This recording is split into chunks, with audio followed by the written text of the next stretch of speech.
Here's what's happening in the city of Rockville. We'll give you an update on the city's newest recycling and refuse collection schedule, recap a race under the stars, and give you a look at an event held in honor of Rockville's own Matties to Panic. This is all the latest news in the city. This is Rock 11 Now. Hello and welcome to this month's edition of Rock 11 Now. I'm your host, Morgan Lash. Rockville recently dedicated July 17th to a very special boy who helped to spread the message of peace worldwide. Now, his family is hoping to have the day declared as a national holiday in his honor.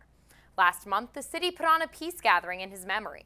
Rockville 11's Katie Giardi was at the event. The Mayor and Council has declared July 17th to be Mattie J.T. Stepanek Peace Day in Rockville. On July 19th, they were at a gathering to celebrate his life at the park named after him. July 17th is Mattie's birthday, so it's a great way to honor him and honor his legacy, and it was just terrific. Mattie Stepanek, a Rockville resident, championed peace throughout his life. Though he died from complications from a rare form of muscular dystrophy at age 13, his message lives on. It's a message of being open to change, being open to differences, and celebrating those, but treating each other with civility and respect. The event marked what would have been Mattie's 24th birthday with the unveiling of a peace pole. And it seems fitting way to honor his life and his vision for the world. It's just really a testament to his works and what he's accomplished as far as peace. His impact extends far beyond Rockville. People from around the world were there to celebrate. I'm from Pakistan, and what brings me here is this peace gathering.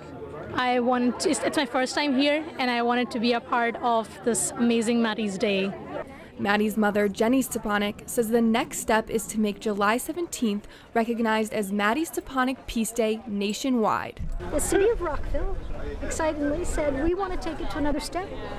In addition to signing the petition, we want to go ahead and declare July 17th Mattie Stepanek Peace Day. We want to be role models.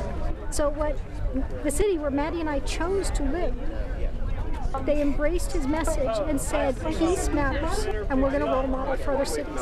So they had a nice proclamation at their city council meeting, and that then inspired Senator Mikulski and Senator Cardin to say, okay, a city's done it, let's put it on the Senate floor. Council members Virginia Onley and Julie Polakovich-Carr say that Mattie's impact will continue to grow in Rockville. If people are peaceful, it draws you to them. It makes you want to be peaceful, and it makes you want to live a very peaceful, fruitful life. Really, it's something that residents in Rockville value, and we're so honored to have such a famous resident, Mattie Stepanek, who was helping to spread that word throughout the U.S. and around the world. For Rockville 11, I'm Katie Giardi. Last month, the Mayor and Council shook things up and moved their meeting from its usual home in City Hall to the streets of Rockville. This walking Mayor and Council meeting got city employees, elected officials, and residents out into the community to tour their neighborhood and voice their concerns. The Mayor and Council held a walking town hall meeting in the city's North Farm neighborhood on June 30th.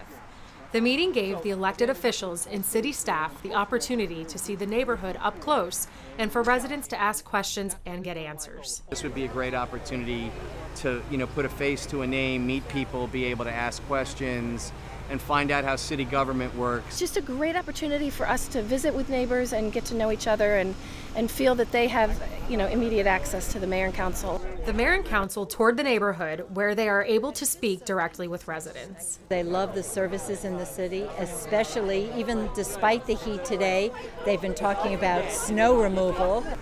This neighborhood is not shy about letting us know the kind of things they need, but they're very polite about it, and they're happy with the services they get from the city. And the neighbors had lots of reasons to love Rockville. Police force is actually very nice. They, they try to get to know us. The parks, for example, we have 2 young kids, so we love the fact that Rockville has lots of parks. The services they give us with the taxes we pay are good, like snow removal and making sure that our neighborhood is safe. Councilmember Julie Polakovich-Carr says the mayor and council will take what they learned from the walking meeting and turn it into action.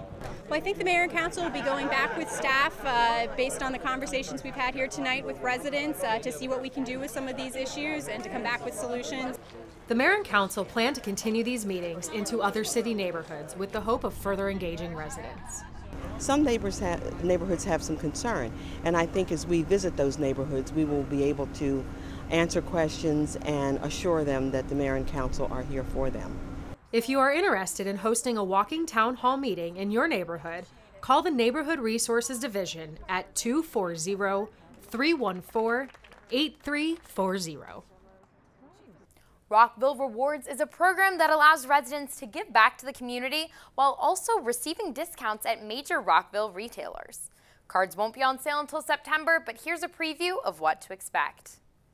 The Rockville Chamber of Commerce recently held a kickoff breakfast, sponsored by Montgomery College, for its upcoming Rockville Rewards program, a partnership between local businesses and nonprofits. So at its simplest, Rockville Rewards is a card that nonprofits sell to area consumers for discounts at Rockville area businesses. As a result of the economic downturn in 2008, the mayor and council and the Rockville Chamber of Commerce developed the Buy Rockville campaign to support local businesses. But the one piece that was left out of that was the nonprofits, and they were seeing a huge increased need as a result of the economic downturn, and were needing more help. And so the chamber and the city got together and discussed how could we meet both goals, help the nonprofits while supporting local businesses. And that's how Rockville Rewards started. In a little more than 4 years into the program, the partnership has earned more than $100,000 for local nonprofits. This year, there are 22 nonprofits and more than 100 businesses signed up for the program. We've been in the program since the beginning, and we partner with a nonprofit organization called Pain Connection. So we offer massage therapy discounts to the Pain Connection members. We sell the cards and give the proceeds to the Pain Connection. It's really ingrained in our corporate culture to give back. And so that's why we first got involved, but it's also been a big boon for us and helped our business grow. Works great because we've always been supported by the community and try to support the community, and this program just matches those needs perfectly, and it helps us raise much needed funds. It's such a nice program, and it's easily administered.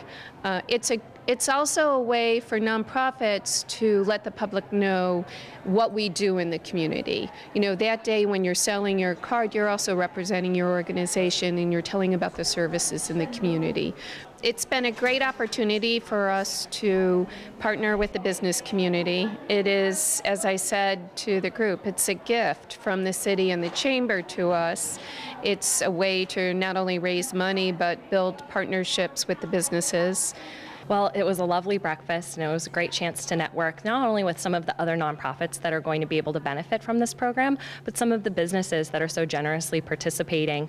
And so it's really nice to be able to meet some of the people in our community that we're going to be able to engage our participants with, and hopefully create some partnerships that will be long-lasting for our organization. You know, we are a small town, and we support our local businesses, we support our nonprofits, and we support our community. The Rockville Rewards Kickoff Day is Wednesday, September 10th from 11 a.m. to 1 p.m. at participating businesses and nonprofits.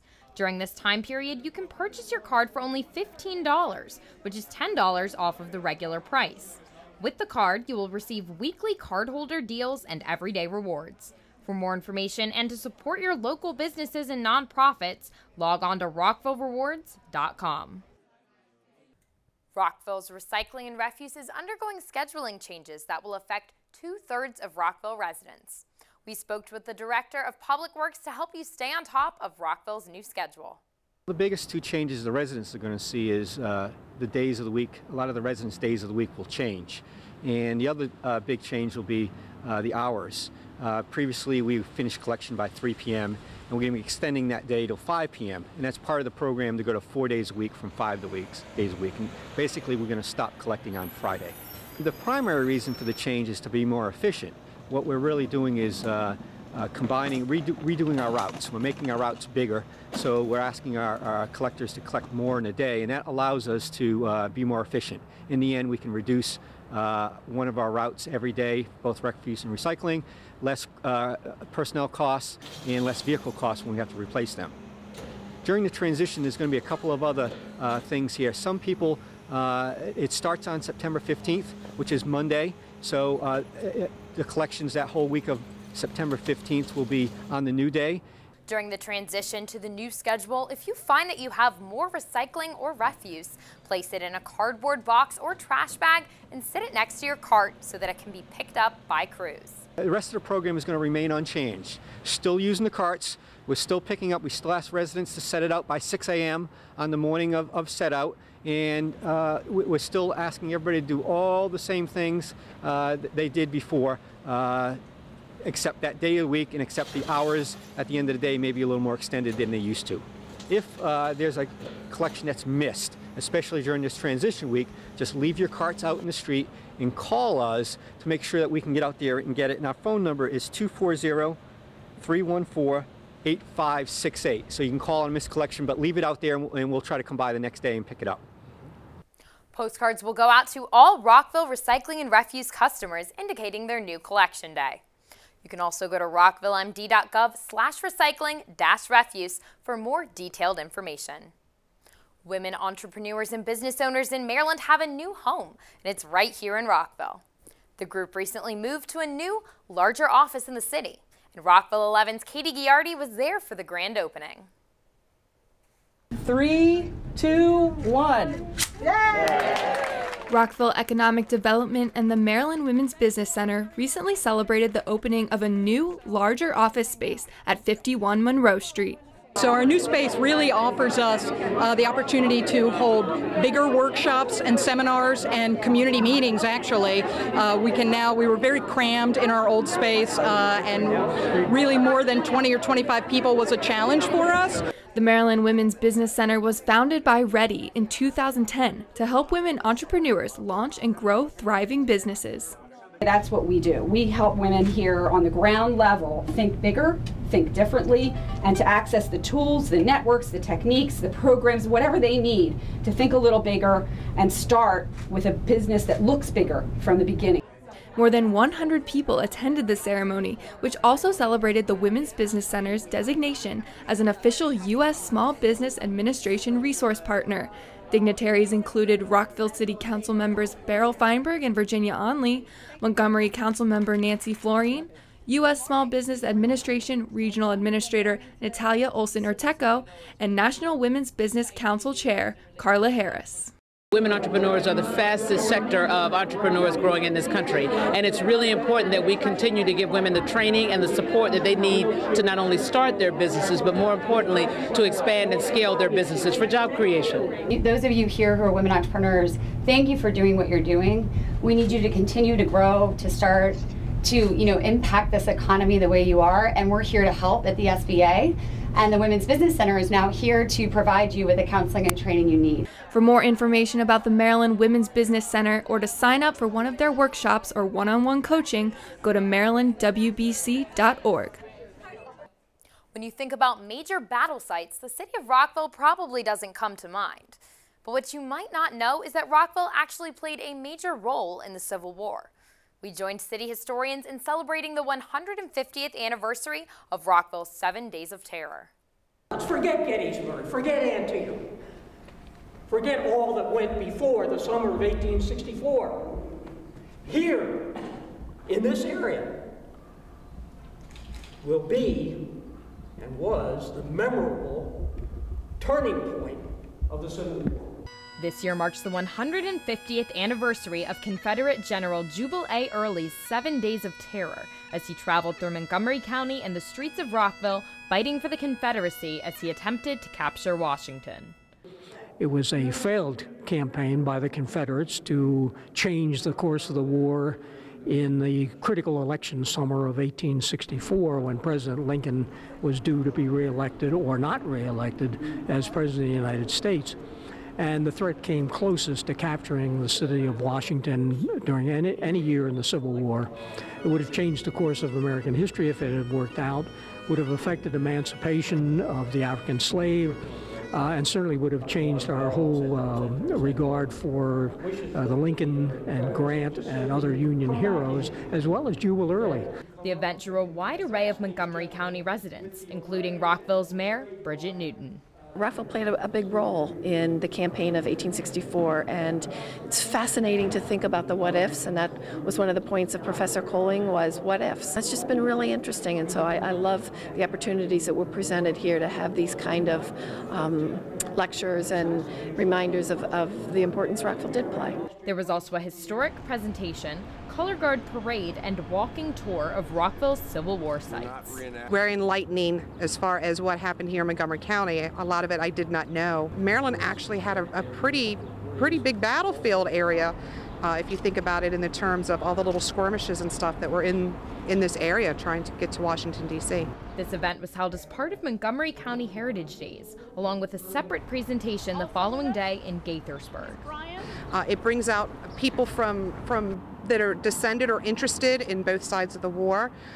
It shows that there's a camaraderie. I think this is great that Rockville has done this. It's nice to see that there are a lot of people here that are interested in their history and the history of their community. The Peerless Rockville is doing a wonderful job here, preserving Montgomery County and Rockville heritage, and of which the Civil War is a major part. To learn more about Montgomery County Heritage Days, visit heritagemontgomery.org. Or to learn about Peerless Rockville and the city's role in the Civil War, visit peerlessrockville.org. For Rock 11 Now, I'm Morgan Lash.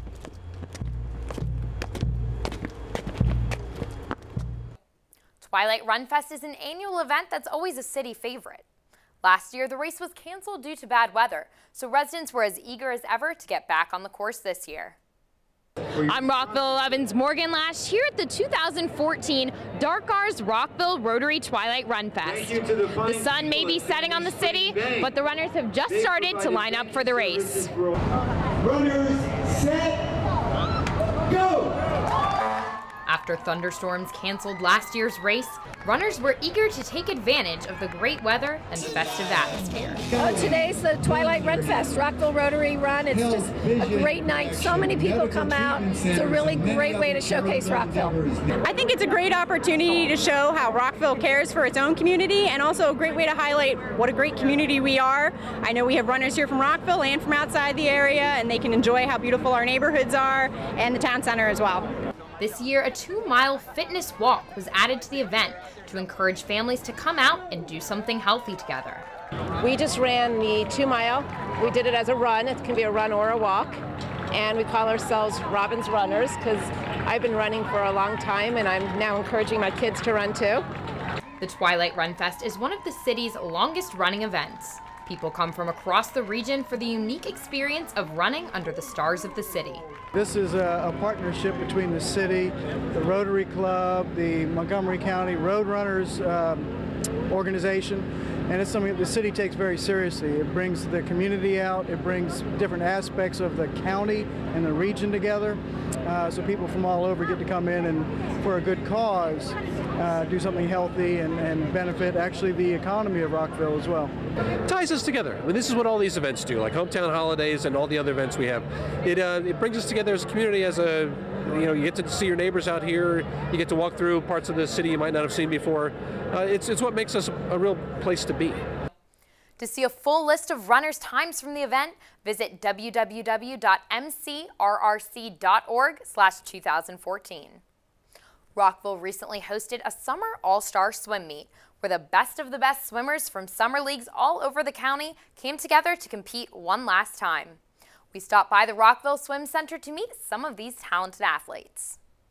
The Montgomery County Swim League All-Star Relays brought out the area's best swimmers to the Rockville Swim and Fitness Center. But this is kind of like the culminating meet for all those really, really good relay teams out of all of Montgomery County. If you won your relay for your division, you come to All-Stars and swim against other divisions. The swimmers were ready to compete for the final race of the summer season. It's really something the kids work for, and it's the best of all the teams coming together, and to have it with the relays is really great because it's not just one kid swimming, but it's relay, and really in a relay anything can happen.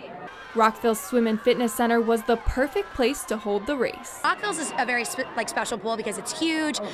There's a lot of people here always. It's a very fast pool. It's really deep, and a lot of these kids don't necessarily have the opportunity to swim in a pool like this.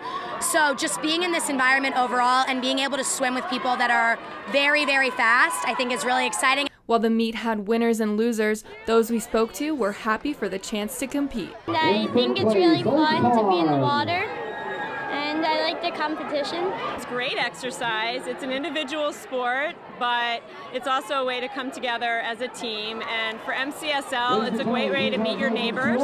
For Rockville 11, I'm Katie Giardi. This summer, Thursday nights in Rockville were spent relaxing outdoors and enjoying some live music. We stopped by Calvin Park to enjoy the city's last free-for-all in the park.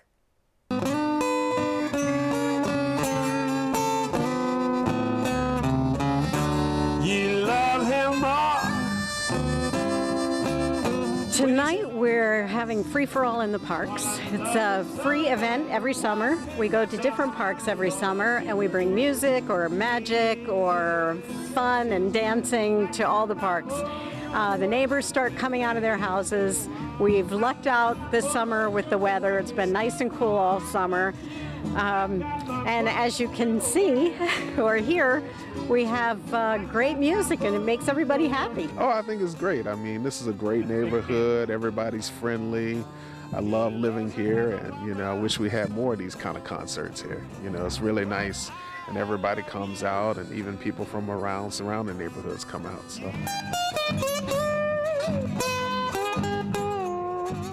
Oh, it's very mellow. It's relaxed. The park's beautiful. You have a nice sunset going on. People are enjoying themselves. You're out in nature, so you have a few insects, but you bring the bug spray, you'll be okay. And we actually went to a concert at another park before this, and when that finished, we came here. So this is what you want to do in the summer in Montgomery County. It's really easy to stay home and watch TV or play the whatever or get on the phone. I'm guilty of it myself, but it really does your soul good to come and hear live music. And in fact, it's scientifically proven that it does your cells good in your body. So, and it's good for kids to know that they can clap at the end. Nobody claps for the TV, but they clap for this music and they get up and dance. So it's good all around.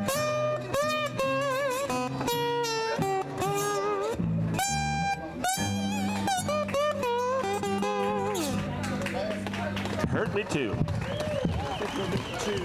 If you're interested in more live music, check out the Sunday afternoon concert series at the Glenview Mansion. Log on to rockvillemd.gov for more information. This summer, Rockville kids spent their days at city playgrounds through the Rockville Playgrounds program. Hundreds gathered for the program's end of the summer bash, and we were there for all of the fun. The Summer Playgrounds program wrapped up with a fun fest that brought all the kids together. We have our first Fun Fest event with all the playgrounds. We bussed in all the playgrounds from all 10 playground sites, and they came to Woodley Gardens. With more than 17 activities, the kids had plenty to do. 3 different types of carnival games. We have soccer, we have sharks and minnows, we have basketball knockout, we have a misting tent, we have snow cones, we have dry, wet. The kids love getting wet. We have water relay races. We got a bunch of everything at a dance station. This was the first year for the Playgrounds Fun Fest, but Recreation Program Supervisor Janet Opar says it was a success. Everybody, I think, is having fun. It's organized. It's great to see all the playgrounds together, and there's probably 500 plus kids here, so I think they're having a good day. This year, the Summer Playgrounds program saw an increase in the number of kids enrolled. Janet says it looks like it's becoming more popular. We probably have 640 kids registered, and I think we had about maybe 590 last year. And I think the word's getting around that the staff really do a good job and the kids really have a good time. Kids can come here, be safe, have fun, be supervised all day. While this program is wrapping up, the city has a variety of programs beginning in the fall. Log on to rockvillemd.gov/recreation to learn more. For Rockville 11, I'm Katie Giardi. That's all we have for the August edition of Rock 11 Now. I'm your host, Morgan Lash. Be sure to follow us on Twitter at Rockville11, like us on Facebook, and subscribe to our YouTube channel for exclusive web content. From the whole team here at Rockville 11, thanks for watching.